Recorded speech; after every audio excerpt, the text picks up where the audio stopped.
সবাই অনেক বেশি ভালো আছি, রাইট কিনা?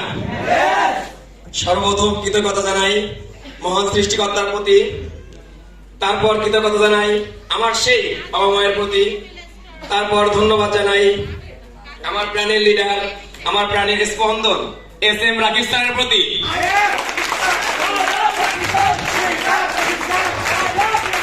তারপর ধন্যবাদ জানাই আমার আরেকজন লিডার, অসংখ্য মানুষের আইকন, যাকে দেখে অসংখ্য মানুষ স্বপ্ন দেখে, এমডি আলামিন স্যারের প্রতি।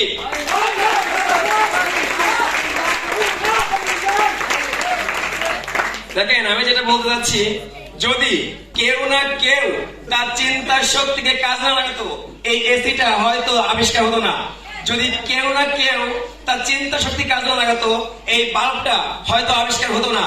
যদি কেউ না কেউ তার চিন্তা শক্তি কাজ না লাগাতো, এই হল রুমটা হয়তো এত গোছানো থাকতো না। যদি আমরাও আমাদের চিন্তা শক্তিকে সঠিক জায়গায় কাজে লাগাই, আমরা অবশ্যই ভালো কিছু করতে পারবো।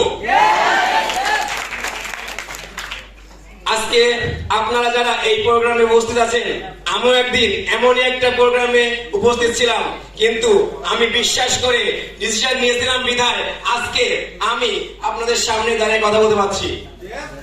আপনারা বিশ্বাস করতে পারবেন সবাই? ডিসিশন নিতে পারবেন সবাই?